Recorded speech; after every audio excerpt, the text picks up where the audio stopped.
Bonjour à toutes et à tous. On démarre effectivement avec quelques mots par rapport à l'atteinte du rendement. Et ce qui compte, c'est beaucoup de facteurs qui ont déjà été évoqués depuis le début de cette conférence. Mais si on les reprend par grande catégorie, on a tout ce qui est lié à la plantation, porte-greffe, cépage, fumure, préparation du sol. Et puis des aspects plus pratiques que je vais développer peut-être tout à l'heure sur la préparation et le montage correct des plants. C'est des détails qui vont compter dès le démarrage pour le bon fonctionnement des parcelles. Deuxième catégorie de facteurs, les facteurs liés au cépage et au mode de taille, on l'a beaucoup cité. Ce qui compte, c'est vraiment la fertilité des yeux de la base, puisqu'en fait, on est sur un système à taille courte. Et un système à taille courte, je le détaille un petit peu là, qui est quand même une taille aléatoire, puisqu'on a des machines de taille, et donc tous les sarments ne sont pas taillés à la même longueur. Et là, il peut y avoir aussi des erreurs. Si on est sur des cépages avec une faible fertilité des yeux de la base, l'erreur, typiquement, c'est de retailler très court, ce qui est laissé un peu long par la machine. Voilà, pour faire simple.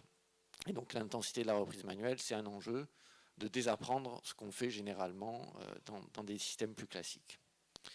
La troisième catégorie de facteurs, c'est les facteurs annuels. On l'a aussi beaucoup dit, les accidents climatiques, l'effet millésime, la pluie, puis les apports d'engrais. Dans tous les retours d'expérience qu'on a parmi les producteurs qui se sont lancés, eh bien c'est minimum 40, 50 et jusqu'à 70 unités par an pour atteindre les niveaux de production intéressants dans ces systèmes à taille mécanisée. Et donc là, dès la plantation, tu nous dis qu'il faut faire très attention. Il y a quelques règles basiques à suivre. Absolument, puisqu'en fait, on établit un système donc, pour produire du rendement, pour porter une certaine charge. Et donc, dès le départ, même avant la production, on va assurer des bonnes conditions de production grâce à une bonne taille de formation, des pieds bien établis, un éborgnage définitif sur le pied pour simplifier aussi toute la gestion des travaux en verre. Et puis voilà, beaucoup de détails techniques pour assurer la bonne répartition de la vigueur. On va essayer de les passer en revue même rapidement pour bien comprendre en fait qu'il y a beaucoup de choses qui se jouent avant même la troisième feuille et la production. Donc ce qu'il faut, puisqu'on est sur un système qui va supporter beaucoup de charges, c'est des pieds très droits, bien attachés. Les bornages définitifs, on va y revenir de manière illustrée si possible, avec une hauteur qui va dépendre un petit peu de la manière dont on va gérer le côté ergonomique de la taille mécanisée, puisque c'est une taille mécanisée, mais avec un petit peu de reprise manuelle quand même. Et donc, selon qu'on est sur une plateforme qui permet d'embarquer ceux qui vont faire la reprise manuelle derrière le tracteur qui porte la machine, ça va être un peu plus haut.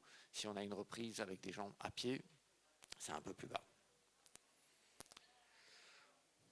Pour l'établissement des pieds et des cordons, donc j'insiste un petit peu parce que c'est les fondations en fait sur lesquelles on construit la solidité du système et donc la capacité à supporter le rendement.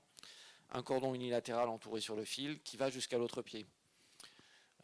Et puis l'attachage sur le cordon suivant qui est impératif pour obtenir en fait une certaine cohérence d'un pied sur l'autre le long de la ligne.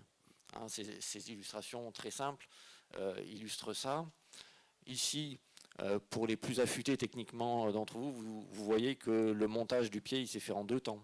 Il y a du bois un petit peu ancien à 20-25 cm sous le fil porteur. On a repris après un sarment assez long pour atteindre le pied suivant.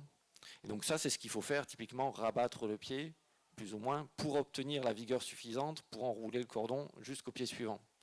Si on n'a pas le sarment assez long, et ben finalement, on va devoir faire un raboutage l'année d'après pour aller un petit peu plus loin.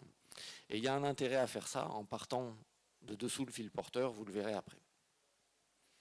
Et puis voilà, je vous ai beaucoup évoqué l'idée de faire de l'éborgnage définitif avec un sécateur un petit peu particulier, un sécateur à lame plate. Ça sert à quoi ? Ça sert à éliminer les futurs départs sur le tronc, mais pas seulement sur le tronc, c'est jusqu'au niveau du fil porteur, en fait, pour éviter tous les départs de végétation sous le fil porteur. Pourquoi ? Parce que c'est des départs en fait qui ne seront jamais géré par la mécanisation. Donc là encore une fois, c'est une sorte d'optimisation pour laisser le plus de travail possible à la machine et surtout éviter qu'on ait du travail ingérable par la machine et à refaire à la main. Vous voyez aussi une petite illustration très simple sur la manière dans la taille de formation, de garder de la souplesse au niveau des liens pour permettre le grossissement du cordon. Ça aussi, c'est du détail, c'est tout simple.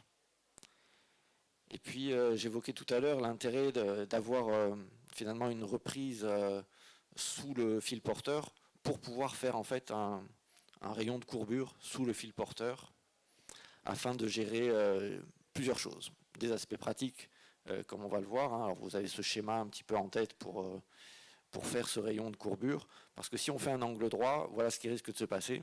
Si on fait un angle droit, vous allez avoir avec finalement la croissance du pied de vigne une crosse qui va se former. Et du coup, on va être obligé de lever les éléments de coupe des machines. Et donc, plus on lève les éléments de coupe, moins on gère la charge en bourgeon dès le premier passage de la machine, et potentiellement plus il y a de reprise manuelle. Okay. Donc si voilà, la ligne pointillée rouge, c'est le passage de la machine, on sait qu'avec ce système sans rayon de courbure, bien qu'on ait l'enroulement autour du fil, eh bien, on va exposer finalement l'outil de production aux organes de coupe. D'autres petits détails. Vous voyez ici un système quasi exemplaire, en tout cas en apparence, avec des piquets assez rapprochés, des pieds qui ont l'air bien montés. Mais si on regarde de plus près, on va voir plein de petites choses en fait qui pénalisent dès le démarrage le bon fonctionnement du système. Déjà, on voit que, je vous fais le petit jeu avec les flèches là, il y a des coursons de rappel en fait. Ça, c'est une habitude de taille classique. On laisse des petits coursons de rappel, on ne sait jamais. Ça ne sert à rien en fait. Ça sert à rien et surtout, ça disperse beaucoup la vigueur du pied. Ça laisse beaucoup de travail à refaire manuellement pour éviter les entassements de végétation, etc. Et donc, typiquement, c'est du temps perdu. Autre détail, voilà, là, c'est bien, on a quand même quelque chose de très aligné et de très favorable au passage de cette grosse machine qui doit se tenir le plus près possible du cordon.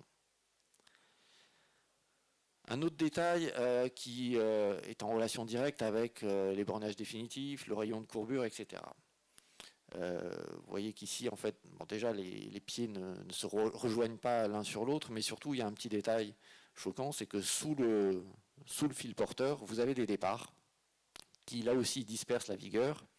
Et surtout, dans l'alignement, finalement, du tronc, si vous avez des bourgeons qui démarrent et qui ne sont pas au-dessus du fil porteur, vous avez toute la vigueur en fait, qui est prise parce qu'on est dans le flux de sève, en fait, on est dans le flux de sève qui monte du pied, et donc vous voyez que vous avez un énorme sarment, enfin un sarment un peu plus vigoureux dans l'alignement du tronc, et tous les sarments qui sont un peu plus loin sur le cordon, eh bien, ils sont beaucoup plus chétifs.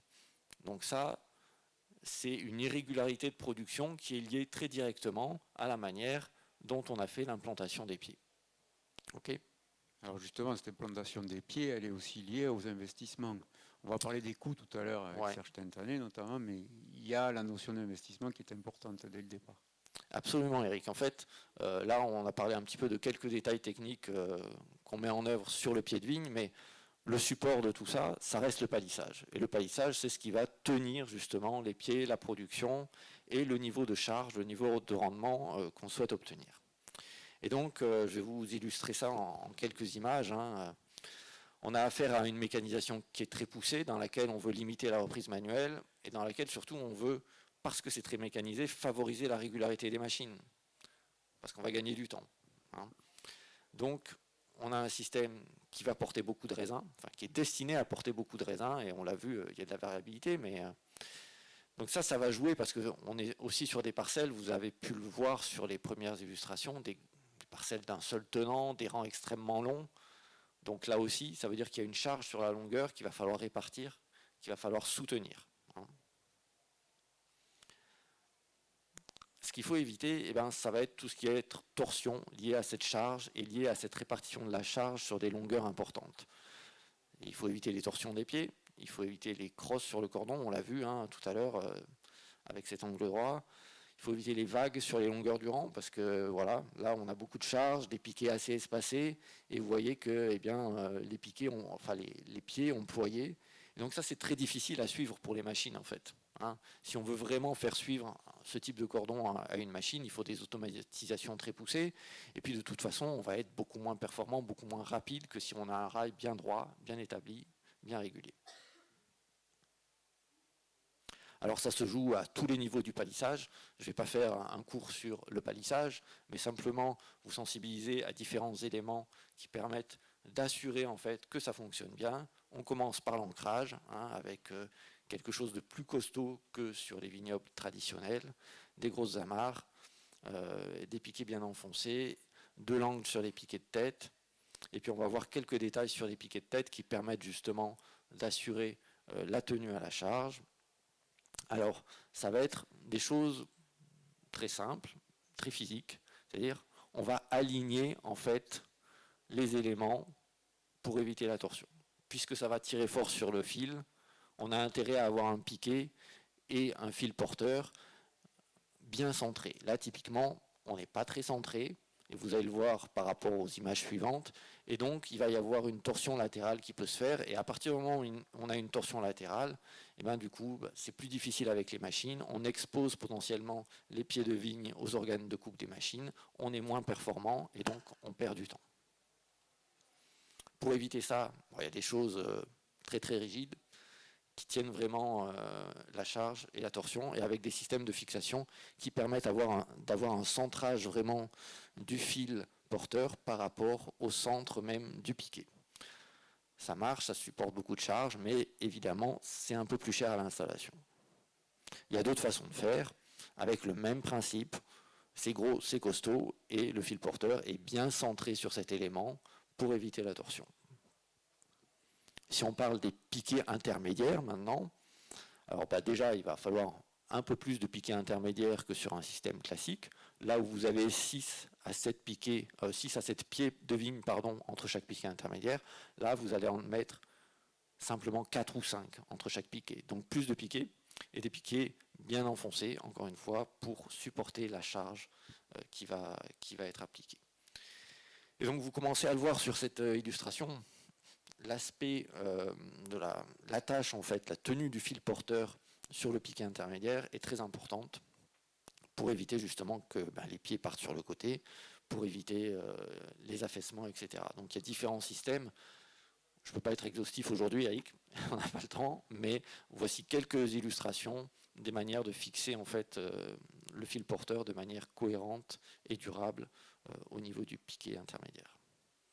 Et puis après, si on descend encore d'un cran, après les piquets intermédiaires, il y a la cohésion des pieds eux-mêmes, de chaque pied de vigne, et donc les tuteurs qu'on va mettre au démarrage, et la façon dont on fixe les tuteurs sur le fil porteur. Tout ça participe vraiment de la cohérence de l'ensemble, de la rigidité et de l'établissement d'un système qui va être favorable au passage des machines. Et donc, typiquement, on va privilégier du 8 mm par rapport au 6 mm sur les tuteurs. Et puis, on va faire très attention à la qualité de l'accroche, en fait, de l'attache, de la fixation du tuteur au fil porteur pour éviter ce genre de situation, finalement, où le fer à béton, qui est utile aussi en situation d'irrigation, se retrouve dans la zone de coupe des machines. Voilà. Parce que une machine, après à réparer, ça coûte cher. En résumé, il nous faut des rails forts et droits, comme un pont suspendu, mais sans les haubans. Tous les départs de la végétation sous le fil porteur, et ça va faciliter énormément les éléments de performance économique du système. Merci beaucoup, Christophe, pour cette présentation pratique.